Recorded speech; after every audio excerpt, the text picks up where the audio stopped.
Hello, folks. Welcome to an information session on National Student Exchange today. I'm going to go through a quick PowerPoint. My colleague Graham is also here. Graham is with the Dean of Students office and is in training right now.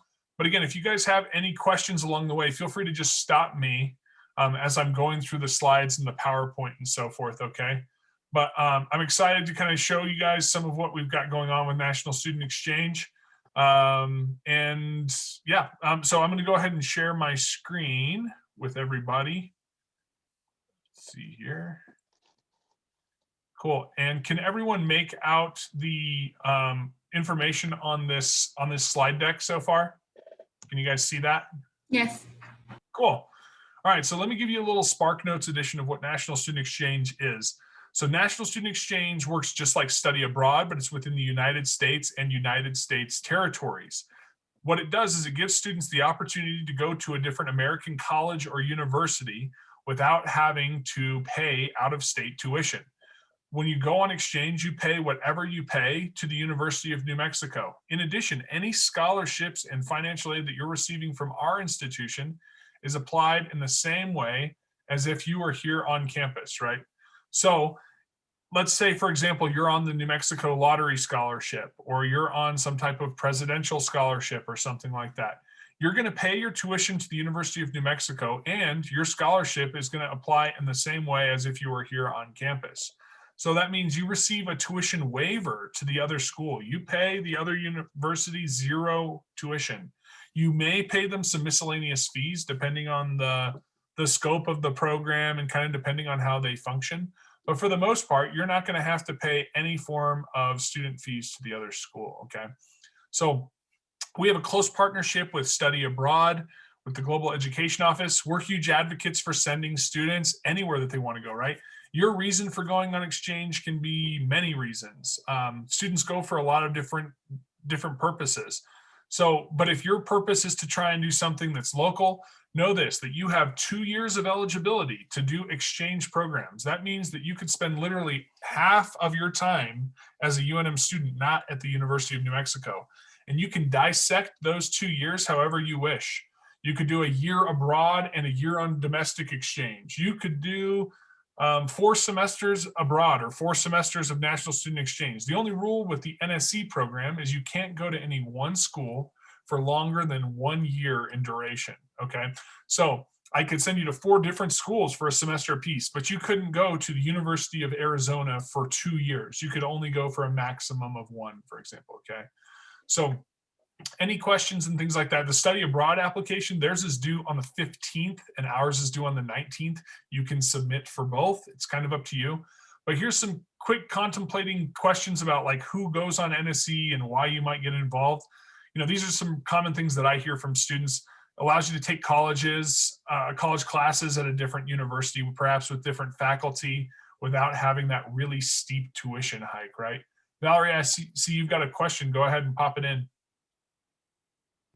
19th of February or 19th? February. Yeah, yes, okay. 19th of February. Excellent question. And that date will come up multiple times. Cool. And so, yeah, allows, so I'll have students that want to just meet new people. They're tired of the same old song and dance in New Mexico and they want to just try something different.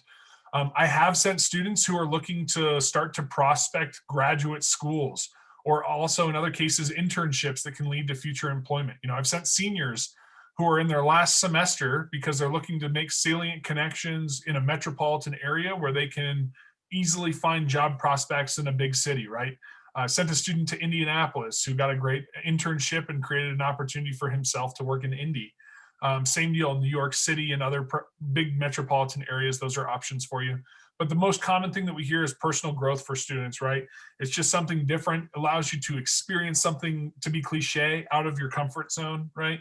And that's why a lot of students go on to NSE. But most of all, we're just trying to give you an opportunity that doesn't exist on main campus, right? So continuing on, I would just say these things. NSE is great for most students, but it's not really great if you're someone that doesn't like change, because it's a huge shift when you go to a new university in a new city, right? Just like it was when you first come. If you remember like those nervous anxieties you have your first week of school at UNM, Those are so true when you go out of state to a different school as part of the exchange program. The only difference is you've got the college going understanding under your belt. You know what it takes to succeed. You know what it takes to make friends. You know some different strategies that can help you be successful, right? But it's very important that you're willing to put in the effort to make sure that you're going to find classes that are going to help you go towards your degrees. The ultimate goal is to get out of here with a degree, right? In 4 years. We want you to graduate. We don't want you to just go out there and waste time.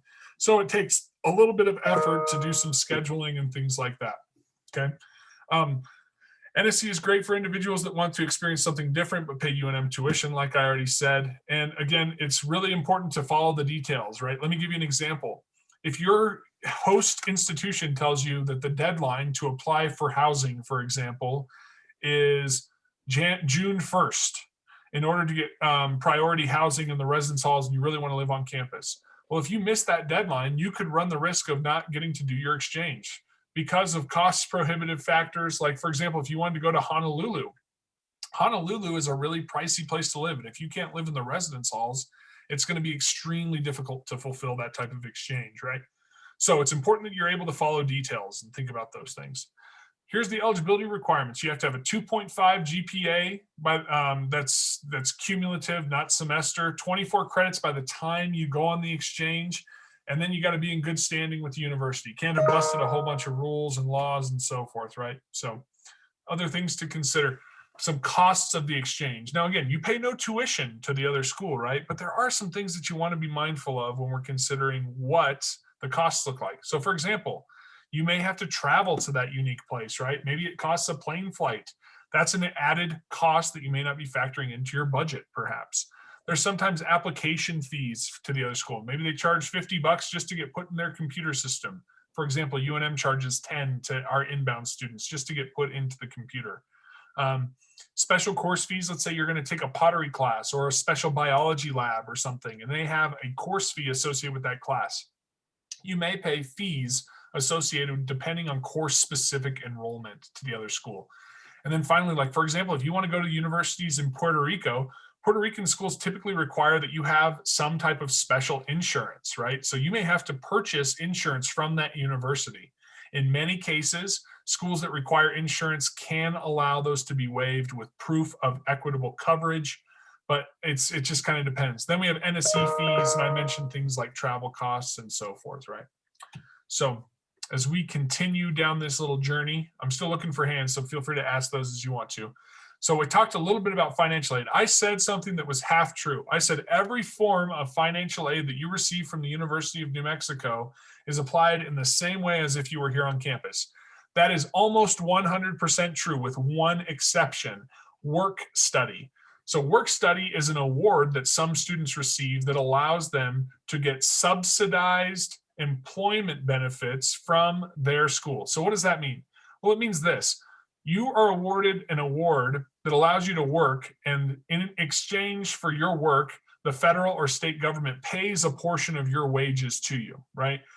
Now, it doesn't mean that when you go to another school, you could still take up an employment position, but you can't benefit from work study because you won't be using the work study in the state that it was awarded, okay?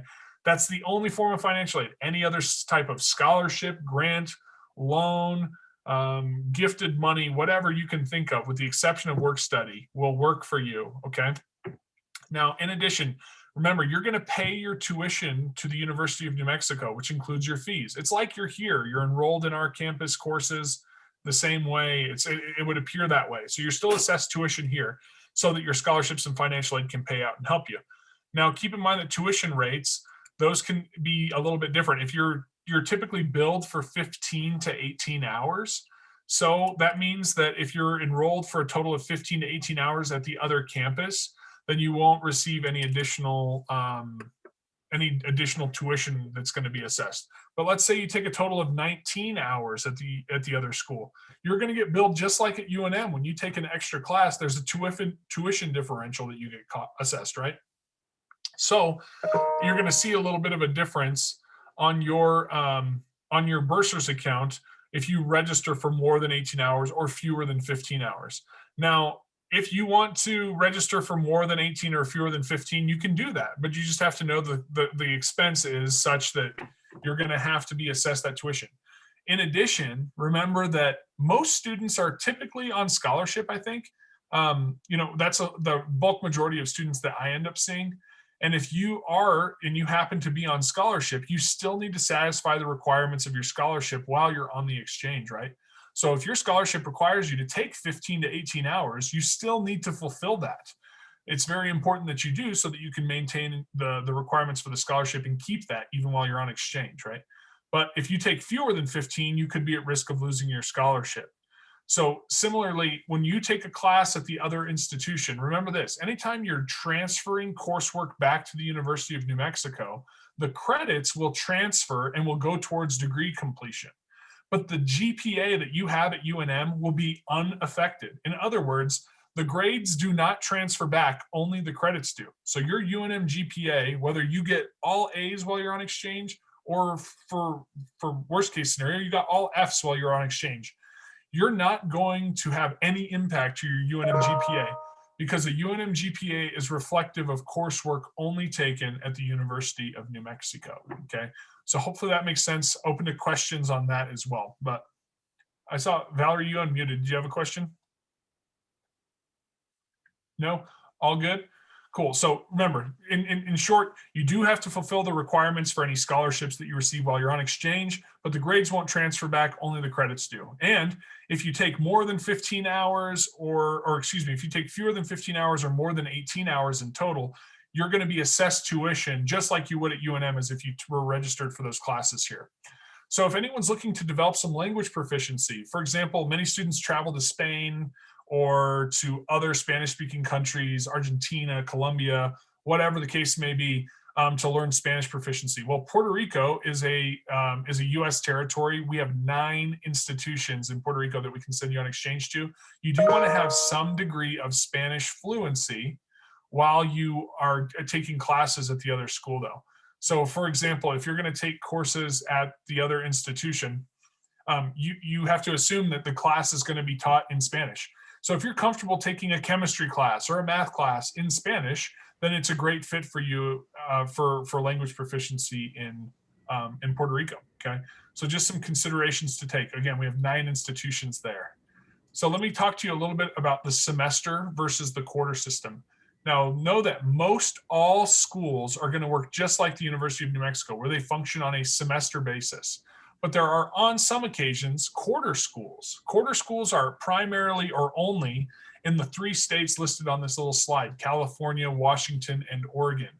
Now, almost all the schools in California have converted to the semester system, but there are a few schools that still remain on the quarter system, okay?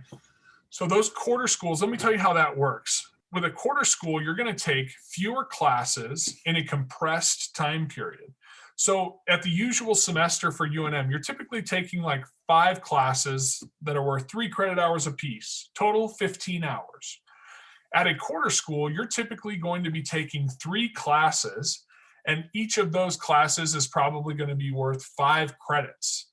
Now, the way that they transfer back because of the abbreviated timeline is going to be on a 0.66 per credit hour basis. In other words, I'll keep explaining this and it'll make a little bit more sense. But because there's typically 4 quarters in every school year at a quarter school, right? There's a fall, winter, spring, and summer quarter. Now, with a semester school like UNM, we typically start up our fall semester sometime like, let's say, August 20th. And then we're done right by winter break. And then students take about 6 weeks and return right after winter break, probably mid to late January. Now, at a quarter school, students don't start their fall quarter until usually like September 30th. The quarter only goes for about 10 or 12 weeks, and they'll finish their fall quarter at the same time that we typically would finish at the University of New Mexico with our fall semester. Now, the big difference, though, is that they're only going to have like a 2-week winter break. They're going to go back like right after the first of the year, probably on January 3rd or 4th. And they're going to complete their winter quarter, which ends at spring break.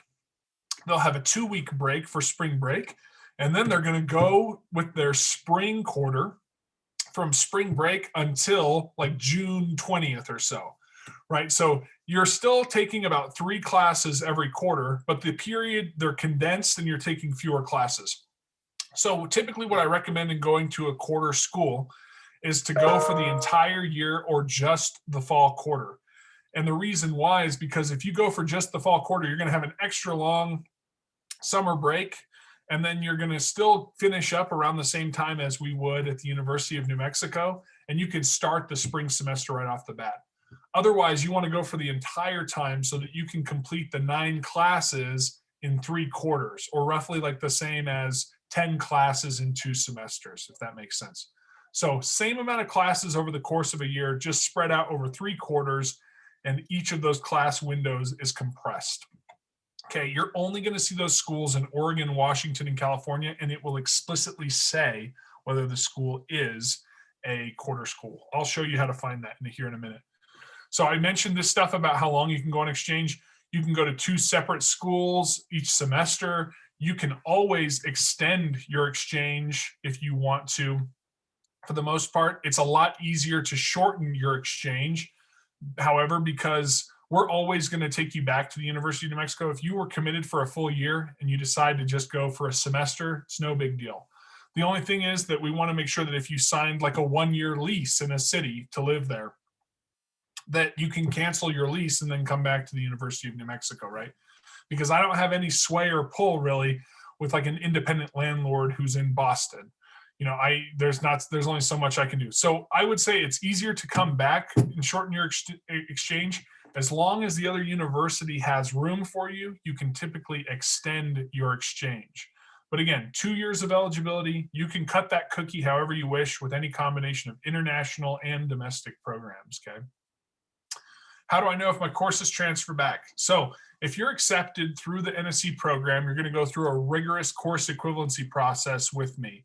We're going to look at the coursework that you need to take at the University of New Mexico as if you were a student here. Then you are going to look in the course catalog of the institution you've been accepted to, and you're going to look at their course catalog for courses that sound like they're about the same as the courses you need at UNM. Then we're going to know for sure because you're going to submit those courses to me, and I'm going to have them independently evaluated by someone who does transfer credit equivalencies. So the good thing about NSE, and this is a little different for an international program, is you're going to know before you go on exchange exactly how the coursework will transfer back. There should be no surprises. There will not add extra time to graduation because as long as you take the coursework that you've prescribed, sent over, and gotten approved, and you don't make any crazy last-minute changes, then you're not going to have any surprises, right? So we don't want NSE to add time to graduation. We want to make sure everything's going to transfer back. So you and I go through that process together to find the coursework and make sure it works. Now, is anyone here an Anderson School of Management student in the business school? I am. Jacob, you're in the Anderson School. So quick note for you. Anderson will only accept a maximum of 15 credit hours from outside business schools, okay? That's fine. That's like a whole semester of classes. Or if you need a combination of free electives, you may be able to do a year. You just can't take more than 15 hours from, let's say, University of Massachusetts Amherst and transfer more than 15 hours of business courses to your degree at UNM, okay? And the other piece is we need to make sure that any school that we send you to is AACSB accredited. That's the same accreditation standard that we have at the University of New Mexico. Increases the likelihood of the coursework transferring back to the University of New Mexico. If they're an AACSB accredited school and you take coursework at that school, it is going to transfer back. So we only want to send you to campuses that have that accreditation. You and I can look more closely at which schools have that accreditation. If you're going to be a senior on exchange, again, if you're a sophomore or junior, you have a little bit more flexibility, especially sophomores, tons of flexibility in the coursework that they can take. As you get a little bit more advanced in your degree plan, you're going to notice, if you haven't like looked at your little cheat sheet before, that typically they're pretty prescribed of what coursework you need to graduate, right? So we just want to place extra emphasis on the importance of that coursework transferring back, okay? And of course, never take duplicate courses. If you've already taken math like college algebra. You don't want to take it again at the other school, because those remedial courses or duplicate courses that you've already attempted to take are not going to transfer back, and they're not going to impact your progress on your scholarships. So it's important that you're taking new courses that have been pre-approved. Again, we go through this process together. So now real quick, guys, I'm going to take you on a little tour of this website called nse.org. Okay, NSE as in nationalstudentexchange.org. Now, I'm going to try and kind of like metaphorically teach you how to fish. I know a lot of you guys have probably already been here before, but nonetheless, I'm still going to just treat it like I'm going to cruise through these campuses as if I were the one looking for these and the things that I would want you to consider when considering an exchange and whether it's a good fit for you. So I'll let you guys kind of lead the way. Does anyone have a specific campus that they're interested in or an area? The University of Hawaii. Hawaii. Okay, so we'll go through, we're going to find something about University of Hawaii. There's two University of Hawaiis. There's Hawaii Manoa and Hawaii Hilo. So there's going to be some bad news, unfortunately, here, Hannah. Because of COVID-19 last year, they had to cancel all of their inbound exchanges because of COVID. And because of that, they gave all of those students a deferral for this coming year. So they're not accepting any new placements this year for 2021 and 2022. They're one of very few campuses that have that problem. But if you see right here on the campus profile, it says that they are not accepting. They're closed for placement in 2021 and 2022. So it helps to some degree because they're an extremely competitive school, but it limits the option in the sense that you can't apply to this school because they will not be accepting placements. So that's the bad news about Hawaii. Typically, they're a great example of a school that we would use. So instead of using Hawaii as an example, Hannah, I'm just going to use this as an opportunity. This is why every single one of these campus profiles, does anyone else have another school they want to look at?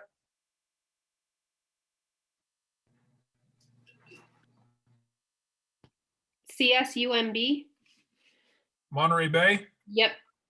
Sure. Let's see, where are you? East Bay, Monterey Bay. Cool. All right, so let's take a peek at these two schools. So again, the very first thing that you're going to see, notice that these two campus profiles are almost identical in their layout, right?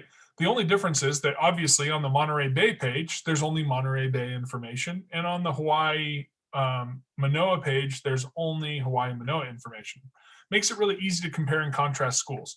But notice like the very first thing, on 2021 and 2022 placement, under this home payment option, it says that their campus is closed and they're not accepting any placements. We wouldn't have known that if we had skipped that portion of the page. So it's very important to start top to bottom and work our way down, okay? But let's use Monterey Bay as an example. So here we see 2021 and 2022 placement. Well, under the home payment option, they are a limited school, which means that they'll accept fewer than 50% of the qualified applicants. Now, I'm going to tell you about something really quickly. It's called host payment. You're going to see some information on this webpage that discusses host payment. I'm going to tell you what it is, and then I want you to forget about it, okay? Host payment means that you're paying tuition to the other university. Any scholarships and financial aid that you're receiving will come from the other school. You will apply for financial aid through that institution, and your financial aid at the University of New Mexico would not matter at all. Well, here's the thing. We're a home payment only school. We do not participate in host payment. So anything you see related to host payment, you can disregard entirely. We only allow you to go paying the University of New Mexico and not paying tuition to the other school, okay? So some more information on Monterey Bay. We see this important little window dressing like, well, it's located in Seaside, California. It gives you the enrollment population and statistics, a little bit of the campus diversity, and then of course, some cool information about the location, all these things. These are the things that sell you on a program. But where the rubber really meets the road is in these 6 tabs that are listed down below. And these are what dictate the feasibility of you really being able to go to this campus, right? So first and foremost, academics, the most important part. It tells you right here, the registration priority. Well, at this school, you register with the seniors. That means that they give you high probability or a high of getting the classes that you really want, right? You register with the seniors. That means you're registering before juniors, sophomores, freshmen, etc. Right? Now, they also say closed programs. So for example, nursing is a closed program. If you were a nursing student, you cannot go to this campus. Similarly, if it said that education or business or biology was a closed program, that would mean that you can't go to this school. Now, there's also a category that says limitations. Limitations doesn't mean that that's a huge roadblock. It just means something that we want to proceed with caution on. It may be more difficult to get courses in my specific major if they are listed under the limitations, right? So notable academic programs, they note things like marine biology, environmental technology, etc. And then undergraduate majors that are open to NSE students, huge comprehensive list. As a general rule, if you see your major listed under the undergraduate programs that are open, high probability you're going to be able to take the classes that you're needing, right? That's how I would proceed with that. Now let's look at conditions. They say that no students can be from California to be accepted to their program. So if you're a California student who is here at the University of New Mexico, you may not be accepted to the NSE program. However, typically, if you lived in California, but you're attending University of New Mexico, this is not an issue. This is more like, I can't send you to New Mexico State University. Does that make sense? So 2.5 GPA is the required GPA. So if you have a 2.4, that could be an issue. And if you're an international student, this one's very important, right? They'll accept students on Plan A or Plan B. We don't care about Plan A, remember, we only care about home payment B. Now the tuition and fees section, here they're going to list all of the various fees associated with their university. So for example, if you go to Monterey Bay, you will have to pay a housing deposit if you're living on campus. That is mandatory for Plan B students. That's the home pay option. In addition, if you bring a car, they have an optional parking fee. Not too bad. $150 isn't going to maybe break the bank when you're thinking about housing and stuff. Now I'm going to cruise to the next tab. Any fees that you might owe to the university are listed right here. There are no surprises. You're going to know exactly what you owe to the other university just by looking at this little list, excluding room and meals, which we'll get to. That's the 5th tab. This 4th tab is financial aid. We're going to skip this because it's going to say the same thing every time. For eligible home payment students, aid is awarded by and dispersed by your home campus. That's the thing that I've said way too many times, redundant as can be. But again, you pay no tuition to the other campus. You only pay tuition through us. All your financial aid is from the University of New Mexico. Now let's look here. On-campus housing per semester. When you're living in California, the cost of living is a little bit more expensive than it is in Albuquerque, unfortunately. But I guess when you have a beautiful view, like, like an ocean view, perhaps from your area, that might benefit you, right? And that's why you pay a little bit more. But this includes meals. They say on-campus living is encouraged. Now, if on-campus living was required, guess what? It will say on-campus living required. And if it says on-campus living required, then yes, you do have to live on campus. They also give you an estimation of what it costs to live off campus in this community. Here they estimate about $900 per month off campus. And then they give some notes about housing and things. So here they say NSE students may live on campus. Students must complete their housing application before arrival. We saw under the tuition and fees that the housing application costs $150. And then they say meal plan purchase is required for living on campus. So here's what I take away from this. Even if you're living in the residence halls at UNM and you have a meal plan, typically a ballpark estimate of what it would cost to live on campus and have a meal plan at UNM is probably about $5,500. That means that the cost difference is about $1,500 to go to this school and live there for a semester. So you're going to see that's a little bit different, right? That's not something that you can just easily come about sometimes. So students who want to go to a campus that has a higher cost of living, we want to anticipate and start saving. During the summer, work that summer job and try and pocket as much as you can so that you can afford that $1,500 housing cost, things to consider. Finally, they have this health insurance thing. If they require health insurance, it will say so on this tab. Okay. So again, any one of these campus profiles that you click on is going to give you the opportunity to compare and contrast the information. Again, as a good rule, you do not want to go to an institution that you either can't afford or doesn't have your major, right? So some considerations to take. Now, host campus requirements, you do have to pay your bills at your home campus. You have to make sure that your debts are all settled here with UNM. And as I mentioned, if the other campus says, hey, you got to pay for a meal plan or they have a living requirement, you do have to abide by what is on the website. There's usually no flexibility with those things pending any accessibility or disability concerns, right? So follow their university policies. While you're on exchange, you have to take at least 12 hours at the other university. But like I said before, most students typically are on scholarship, and that might require you to take 15 to 18 hours. So let's say you can only find 12 hours at the other institution. Well, guess what? It's 2021, and you can take an online class or two from the University of New Mexico. Taking your 12 hours at the other school and then taking 3 hours online would get you to a grand total of 15 hours. That means that you can meet the requirements of your scholarship. You don't have to worry about that last class transferring back to UNM, and you can fulfill the degree requirements as such, right? You just have to take a minimum of 12 hours at the other school, okay? So you can combine online classes to get you there, but it's just something very important to be aware of. Closed programs and limited programs, like we said, pay attention to those. Now, good question about guaranteed placement. So no student is guaranteed placement at any one specific school, but there's a couple of things that you can do to ensure to give yourself the maximum opportunity. They're listed all right here, right? Meet deadlines, fill out the application correctly, have good letters of recommendation, a decent GPA. But here's the thing that's most important. You get to list a maximum of 5 schools on your application, and you list them in preferential order. So the school that you most want to go to, that your fingers crossed that you get to go to, you list that one first, okay? But just like when you're applying to college, right? You want to list at least one safe school, like a backup school, to ensure that you can get placed. And then if you choose not to go, that's your prerogative. But it's important to at least have the agency to say, I chose not to go, as opposed to, oh man, I didn't get placed anywhere. So at least have one chance of placement school that says excellent. Now there's 4 different tiers, technically 5. There's closed, right? There's closed programs. And when a program is closed, that means that they're not going to take any students that semester. Case in point, Hawaii Manoa. This is the first time Hawaii Manoa has been closed in many, many years, but they're just trying to deliver on their promise to their students last year.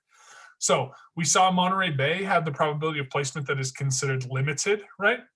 Limited means that they accept fewer than 50% of qualified applicants.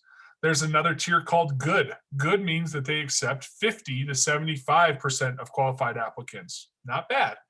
Then there's very good, okay? Very good means that they'll accept 75 to 96% of applicants. And finally, excellent, which means that they will essentially accept 100% of qualified applicants. If your first choice school is excellent, you only have to list one school.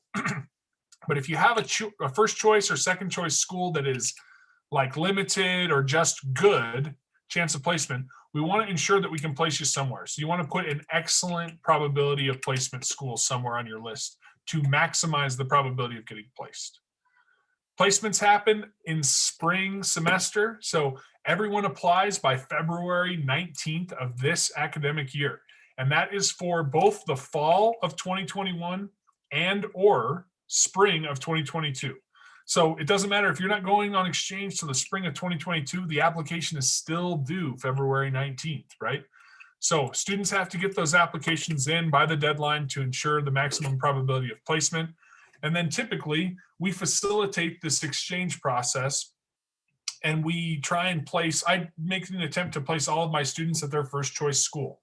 If they're not placed to their first choice, I move to their second choice school, and so on down the list until you receive a placement from a school that you had on your list. Now, here's the other thing. This isn't like college applications. You're not going to get like multiple offers from multiple schools. The process is complete once you get one offer, which is why you want to list your first choice school, second choice school in preferential order. Because once you get selected to a school, the process is over. If that makes sense, okay?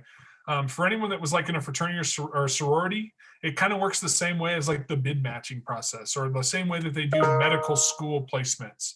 So this is how we ensure that we can get you a high probability placement.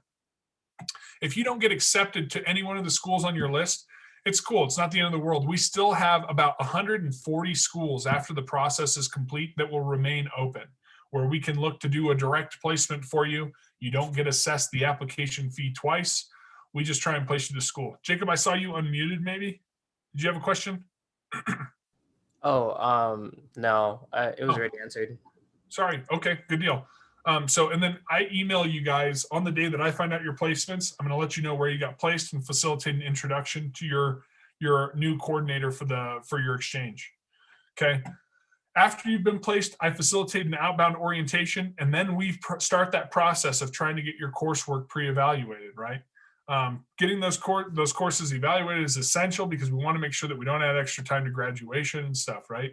So we're going to do a rigorous process. It can take anywhere from a couple weeks to several months, depending on how difficult the course equivalencies are. But if you're on it, I'm on it also, so we can typically get it done pretty fast, okay? I have one additional school in the University of California system. They have still halted their exchanges right now. If they do open up their borders to their campus, for lack of a better word, then I get to place 5 students at the University of California, Santa Cruz, and receive 5 students from their campus. This is kind of external to the NSE program, and it gives us the chance to make sure that we get you in to a campus, right? So if you're interested in UC Santa Cruz, it all depends on if they open their borders up again. They did not allow me to place students in the fall or spring because of COVID, hoping that fall will be a different story, right? So keep that on your radar. How to apply, we went through, but on the NSE.org website, right up here, you just go to NSE.org, and literally on every single page on the website, there's this little red apply now button, right? So if you click on the apply now, it's going to ask you to enter your campus email address. If you enter ggolden1@unm.edu, it's going to take the @unm.edu and it's going to provide you with the UNM NSE application, right? So the application is 100% online. I do, if people have like accessibility concerns or things like that, I can get you an accessible version of the application. It's a Word document that works with screen reading software and all that stuff. But keep in mind, we'll just have to make special arrangements for you to turn that in because I won't be there in person to accept a hard copy application, right? So again, on NSE.org webpage, it's literally available on every single page at the top of the page, okay? So the application is due February 19th. I don't know why it says February 21st on here. February 19th is the deadline. It's the third Friday in February, okay? February 19th. Now, with every application, for every student that I attempt to place to the National Student Exchange, I have to pay the National Student Exchange Consortium $150 of every application fee. Now, full transparency, our application costs $200, okay? I keep $50 here on campus to help us maintain the National Student Exchange program. If I could have the application only be $50, I would do that. But unfortunately, National Student Exchange requires that I pay them $150. So it's not a free application. And therefore, you do want to consider whether or not you want to submit or not. Again, as long as you have an excellent probability school on your list, then it pretty much guarantees the placement probability that you get placed somewhere. But again, we don't want to just throw it away. So $200 non-refundable. The other thing, this 2 letters of recommendation, because of COVID, I have shortened this and you can provide 1 letter of recommendation. The letter of recommendation can come from anyone who knows you as a college student. That can be your TA in a class, your professor, your academic advisor, the president of your student club or organization, your resident advisor. I'll even accept one from your friend, as long as that friend isn't your like significant other. It's not your legal guardian, your mom or dad. You know, those people are going to say nice things about you no matter what. We just want a reputable letter of recommendation from someone who knows you as a college student. And then a letter of intent, that's just going to say like why you want to go on exchange and how you think you'll be a successful exchange student. The application is 100% online. You can just turn it in directly through this platform, right? So, oops, sorry guys. Anyway, so the application 5 p.m. on February 19th, okay? So some final things to note. We're almost at the end. If you guys have questions, chime in and stuff. But again, I said this already, your grades don't transfer back, only the credits. Your UNM GPA will be unaffected by your exchange work. You can't use your time on exchange to build residency for the other state. You're still paying your tuition to the University of New Mexico. So you retain your residency status here while you're on exchange. You don't establish residency in the other state. You can't use work study while you're on exchange. We want to make sure that your courses get pre-approved before you go on the exchange, and make sure to turn in your application by the 19th, which is the deadline, okay? If you have any questions, you can contact me directly through email is the best way. Also on the NSE website, let's say you want to follow up on what you heard today. On the nsc.unm.edu website, that is our NSE website for the University of New Mexico. Right here, you can find direct links. You can click this button and it will literally give you direct access to my calendar to schedule an appointment at a time that's convenient for you.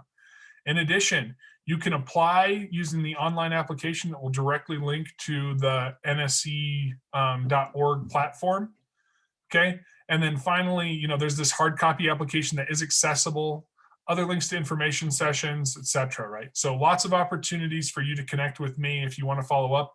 Let's say you fill out the application and you have some questions about the school choices that you have. Please feel free to either shoot me an email so that we can talk about the probability of getting placed at that school, or if you just want to kind of like review the application and make sure that everything looks hunky-dory, you can set up a meeting with me via that website. It's very easy. Just click on the link in the center of the page. So at this point, I'm all done yapping at you guys. Want to give you a chance. Is there any questions that you guys have?